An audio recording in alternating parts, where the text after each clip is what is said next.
Hi, I'm Kunle. I'm Kobe. And this is Two Cool Kids and a Cam. I'm an artist. And I'm a fashion don. On the show, we're going to explore themes from arts to culture, music to mental health, masculinity, and of course, women. The show aims to empower men and women through honest conversations, debates, and critical questioning of ourselves. So pull up a chair and come vibe with us.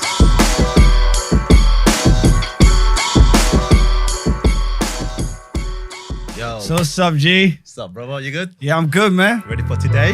Always, man. All right, then. So what's on your mind? What's on your mind, bro? It's been on your mind, brother. What's been on your mind? I mean, you know, in World Cup season, it's like euphoria everywhere. It's Really? coming home. It's coming home. It's coming home. But the thing for me, though, is like what's been on my mind lately is obviously I've been seeing lots of stuff online just about like England fans just after games of winning, which is not the most common feeling as an England fan. Just games of just winning, they go and trash things. They just acting like hooligans, and just causing sort of high amounts of havoc. Like I've seen, media of them going into IKEA after beating Sweden to celebrate by jumping on beds and trashing an IKEA store. Jumping on ambulances and trashing cars. I think I saw the bus one. Where the buses, and jumping on buses, stopping buses from moving. And I had an incident with a friend of mine who is a queer woman, and they were watching. She's not necessarily hugely into football, but she and a few friends went into to watch the England game in a quite civilized space.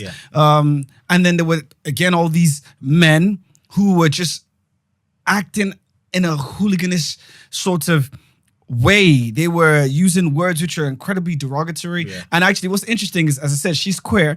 And these guys as well, a lot of them were also, some of them were queer, gay, whatever. And they were using language like, oh, get up, stop being gay and all that kind of stuff. And she felt really offended by that. So she asked them, what's going on? That why I would appreciate if you didn't use this language. Say, well, I'm gay, so it's fine if I can use those words as well to derogatory. So I was just thinking, can you separate fanaticism in sports from hooliganism? Or do the two completely just conjoin and you cannot separate one from existing the other? Because that's the thing that made me really think about that, from just seeing the reactions of England fans in light of the victory against Sweden and Panama, and just the ways that people have started to kind of act with the hope that we are going to win the World Cup. So imagine what it would be like when we actually win the World Cup and people actually, I just feel like it would be chaos completely. What are your thoughts on that?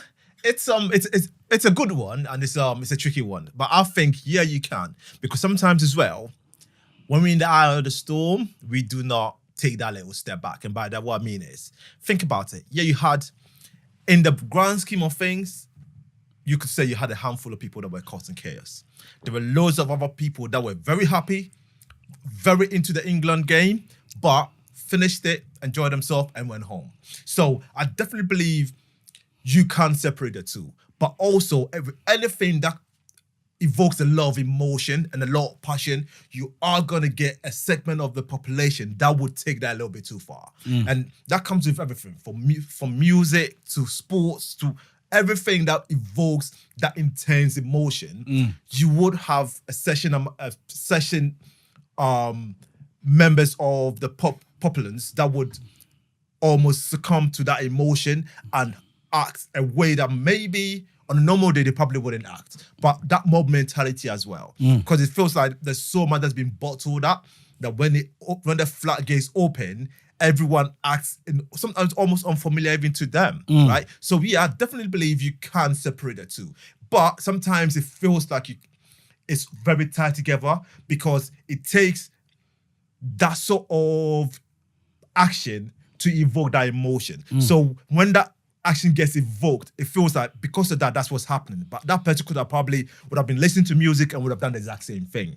And it's been known to happen where after concerts, after gigs, there are this, high emotional levels, and people end up acting untowardly as well. Yeah, I see that. But then the question is, vandalism and just sort of disregard for public safety and also disregard for people offensiveness within the shared spaces. And that's the thing that I think, not all sports, but I think specifically football. And that's one of the reasons why I believe it alienates particular groups of people, because they see football and see all of that only, which again, is not only the case, but you can sometimes understand why the judgment of something is based on what the populace do.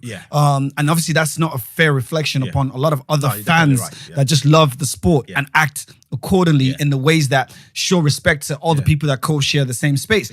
But what I do find, especially in light of just the successes of England in the World Cup, is that there's this pseudo-nationalist sort of energy that's out there as well. And everyone's flying flags and everyone's like, yeah, it's coming on, mate, it's coming on. And everyone's just acting just in ways I've never really seen people act in terms of celebration of football. Like people going onto the streets like we've won the World Cup. People acting up and smashing things and going into IKEA and damaging. Like, to be fair, England's never been in that position before. Yeah, but that's what I'm...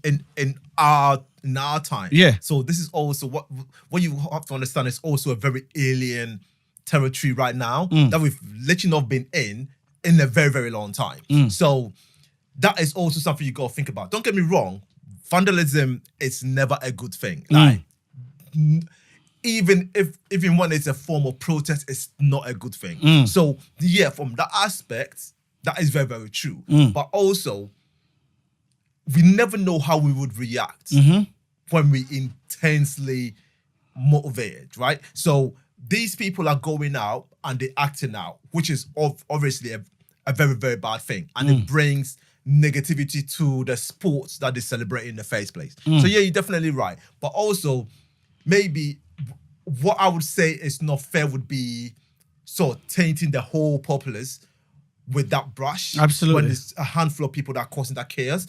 And I was at Wireless over that weekend and we watched that match on the screen and it was beautiful. Everyone finished, people that didn't even support England were supporting England, and it was beautiful after the game continued, and it was an amazing experience, right? So I would also say, but in that atmosphere, no one did anything harmful. So sometimes we blame a small group of people for something that should actually be considered, okay, you know what? It was caused by a small group of people, and people are always going to be people at the end of the day. You're always going to have the ones that are outside sort of the norm that would do something that would make people go, okay, because of them, we're going to taint everyone with that same brush. But is that fair also? Do you know what I mean?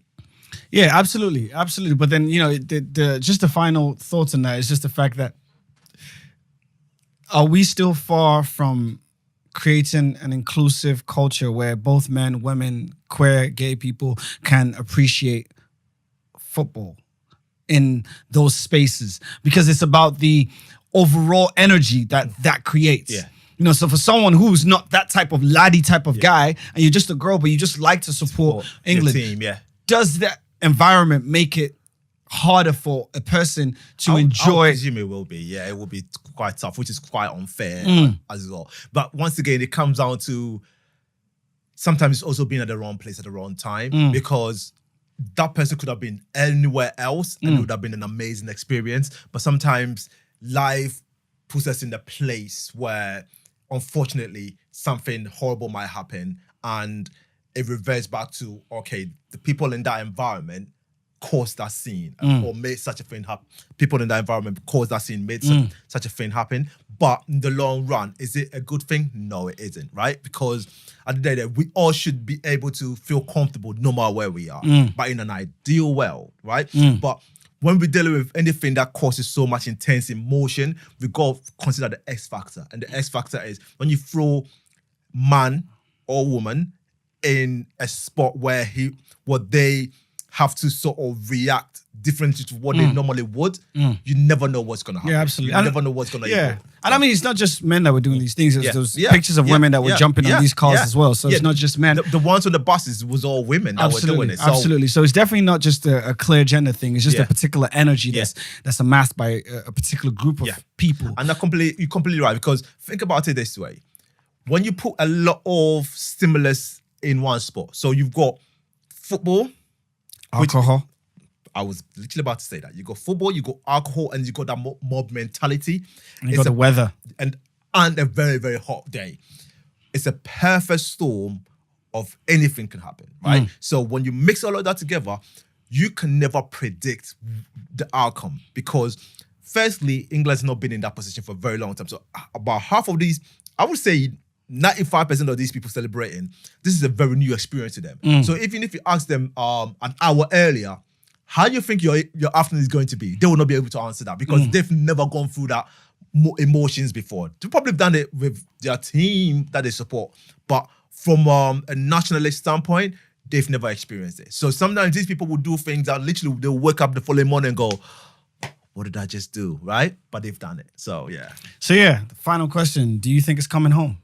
You know, I kind of believe. I think we've had this conversation where what did I tell you the last one said? It probably would be Belgium and England in the finals. Yeah, and England will be Belgium. I've got sometimes, yeah, like Jay said, do you believe? Fair enough. I mean, I think it will be France in the final. Yeah. Who they're going to be with, I'm not 100% sure. I think England can beat Croatia.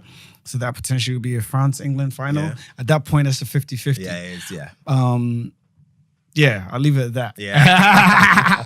So we're going to chop it up. We're going to chop it up. So what's the chop it up subject matter for today? Actually, before we go and chop it up, I've got something that's a little thing that's been on my mind. Yeah. Let's do that. Quickly breeze through with you. Yes. And of course. so I'm on the train today, right? Coming to you. Yeah. To do this show. And I saw this lady, right? Fine lady. Because of what she did, she was no longer fine to me. But that's just my opinion. Yeah. Literally get in the middle of the train, finds herself a seat, opens up her bag, right? And takes out a full-blown makeup kit. And right in the middle of all this chaos, starts making herself up right in the middle. And I just realized... So it was a busy train? Yeah. Okay. And I just thought to myself, when did it become okay for people to put on makeup in public transport? And by that, I understand we live in a world where it's very, very busy. Don't get me wrong. Everyone has got a job and we live busy lives. But I came from the era where the makeup was such a private, intimate thing, right? You put yourself together at home and then you stepped out. And so for me, it's almost like the magician revealing their act right in the middle of performing whatever they perform it. And I personally think it's very, very vulgar. Why is it vulgar? Is a strong word, Yeah, bro. because that's how strong I feel about it. So why do you? Because I'm intrigued as to why.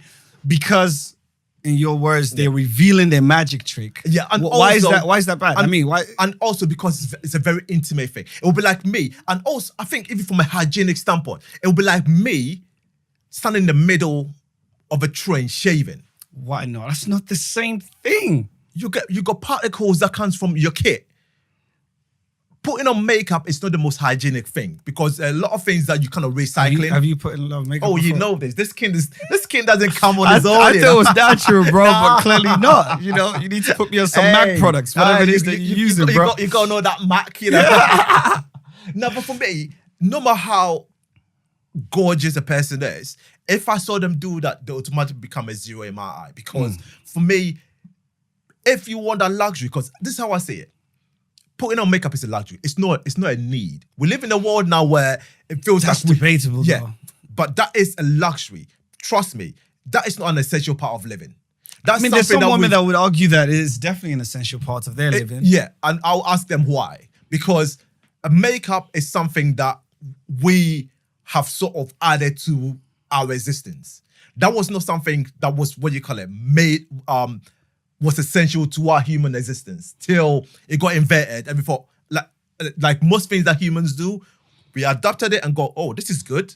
It makes our life simpler. I don't know if I agree because obviously there's certain tribes that I've visited in Africa way before. I mean, and these are places that don't have any external influences of you know, capitalism and, you know, commodification, all of these things. And they use like the clay on the riverbed of you know, and they mix it with like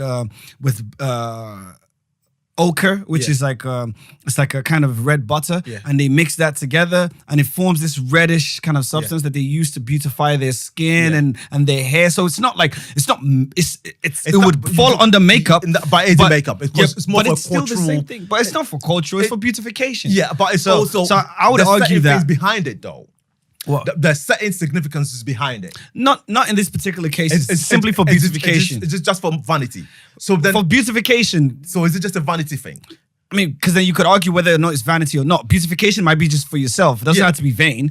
It just has to be. But that's a blurry line, right? And the whole point I'm trying to make is I'm not anti-makeup. Let's get this very, very clear. Right. But what I'm saying is, if something is a luxury, if something is not a need, and if it's a want, then what I would expect any person to do is take time out of their way to get it done, right? So by that I mean, if you start in work at 9 or 10 or 8 o'clock in the morning, why are you getting your makeup done in the train or public transport?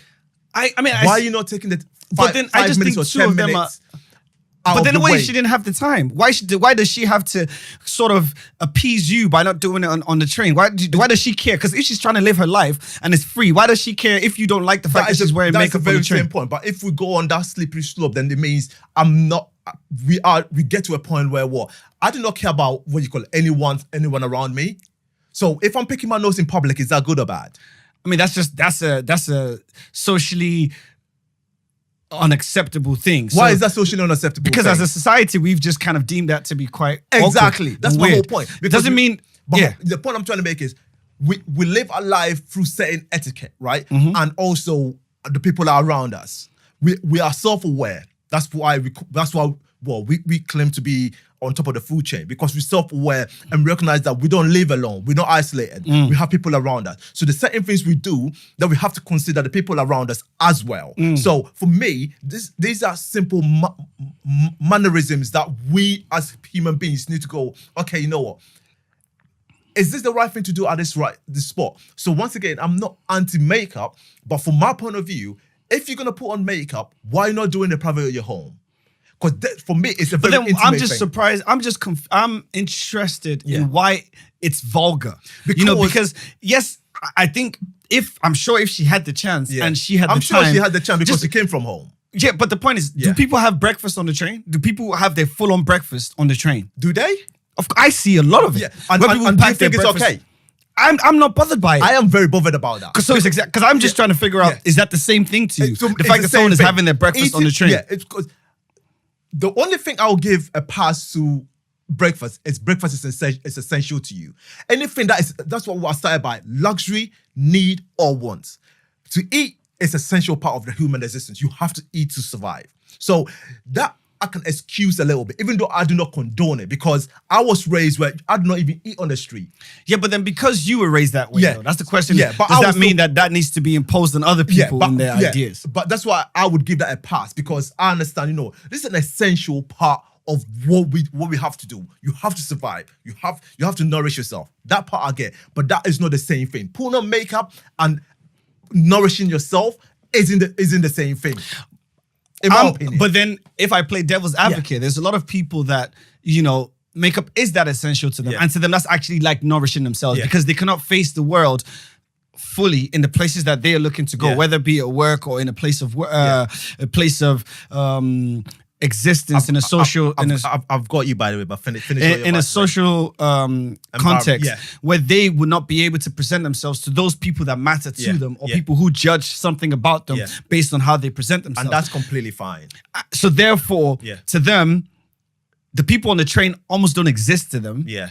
And the people that they worry about in terms of judgment or expectations are the people in the places where they're going to. Yeah. So to them, it's that vital in terms of how equitable that is in comparison to eating on the train as it is to put makeup on the train, because to them, they feel completely nourished when they have this presentation of themselves into the places that they're going. So therefore, if they can eat on the train, then they can do makeup on the train. Yeah. Do you know what I mean? Yeah. And I completely get that, because makeup, I'm sure to some people, is sort of like a barrier. It's almost like their cloak. And I completely get that. But that automatically negates the whole point of it. So if I feel I need a cloak on, regardless of who I'm doing it for, if I feel naked, why would I feel, why would I then come onto a train or public transport and then start putting it on there? Then I'm almost being selective on how I feel. Do you know what I mean? Oh, so I feel naked in front of, say, my boss, but in front of people that I deem strangers, I could do whatever I want to them. Once again, is that not being hypocritical? Do you know what I mean? Potentially. And for me, that's my whole point. It's not, once again, it's not about the makeup. It's about, if it's that important to you, why are you not finding the time to do it? That's my core thing. Because if something is important to me, believe you me, I will make the time up. I will not go into a spot where it's very inconvenient and then that's where I decide to do it. What if that person was the only person on the carriage and then you happen to come in and you are the second person? I will on still the feel carriage? the same kind of, because it's not just the fact that it's a public transport, it's also the fact that if something was that important, because I always judge people by how they prioritize. If it's that important to you and that's what, so you feel it has to be done by hook or crook, why are you not finding the right time to do it?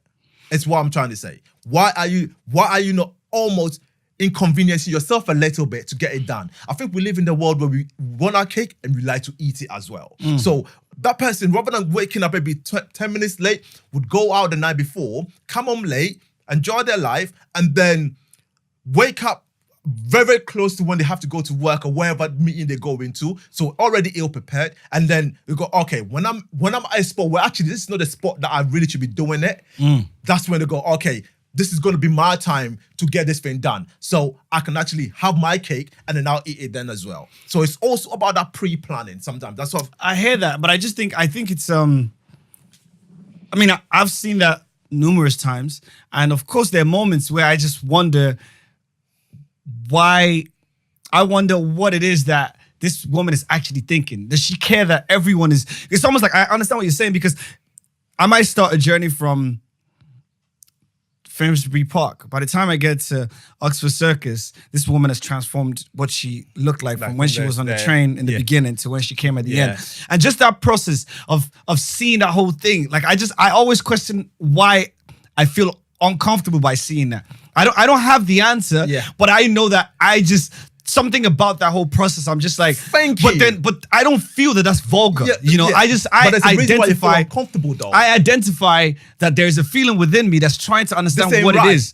Not necessarily that it ain't right, that I just feel uncomfortable by seeing that whole process there's the reason why on you feel that journey. uncomfortable. Yeah, that's something I've not really uncovered, but it's not a feeling that's attached to vulgarism. Yeah. Just me thinking It's that's vulgar or that's extremely wrong. vulgar. Because I don't feel that's wrong. Yeah. I just think it's just a sign of the times in that people have become much more microwave in the way that we live our lives. We do things on the go so rapidly in every sense of the word. So therefore, it ekes into the makeup life. Yeah. It ekes into, soon enough, people are going to be coming on the train and having with a their shower. shower.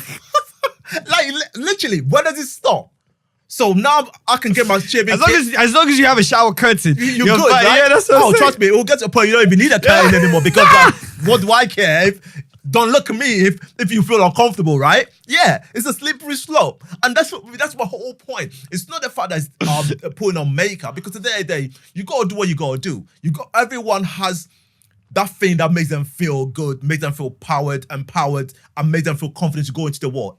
I'm completely, I completely understand that. I'm not a hypocrite. But what I'm saying is, if that's the thing that makes you feel, powerful and makes you feel empowered to go into the world, why are you doing that thing in the world? Why are you not doing that thing in the private or your home? Why are you not taking that, if that thing is so important to you, why are you not taking that time out of your day, of your morning, and actually getting that thing done? So you step out, you're not inconveniencing anyone. But the question is, how is that inconveniencing? That's the bit I'm intrigued by. How is that inconveniencing anyone? Because I gave you the scenario of she being the only person on the carriage, and then you came in. And so how is that inconveniencing anyone? So one, I use the word inconvenience, but it doesn't necessarily have to be inconvenient. It's the act itself, right? It's the act itself that is, for me, it's wrong. It's the place. Always, in my opinion, there are time and places for everything. There's a reason why you do not have sex in I'm not saying it's the exact same thing, but you do not have sex in public. We all know sex goes on. Sex is actually an essential part of the human existence. Yeah. But do we? You never had sex in public? Nah. I try not to. I know that's your thing. I know that's your thing. It ain't necessarily my thing, but it ain't out the window. That's all I'm saying.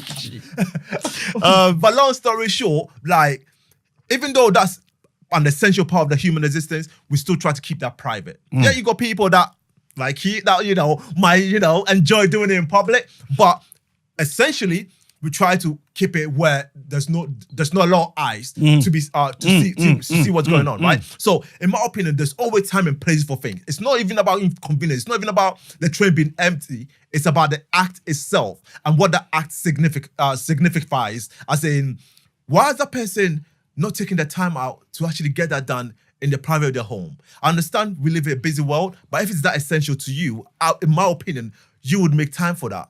But you not make time in the wrong space, in my opinion, again. Fair enough. For me, that's it.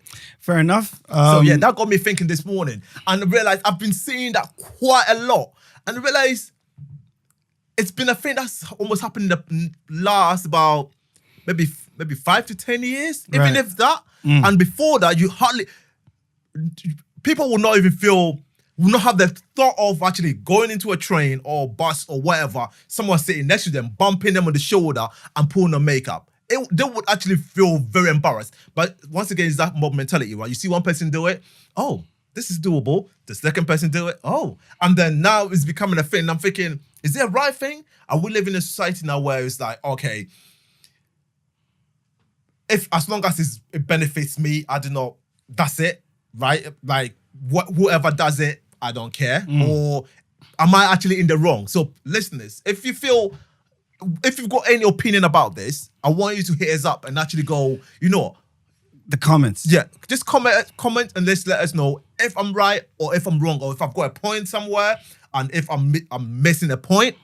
Or if he needs some foundation on his face. Hey, I could On hook you the up train, with a Mac, on the train, en route back to the gym, hit us up. Yeah, absolutely. I mean, that's a great point, and that you raised, and it's something for people to just consider within ourselves, I think.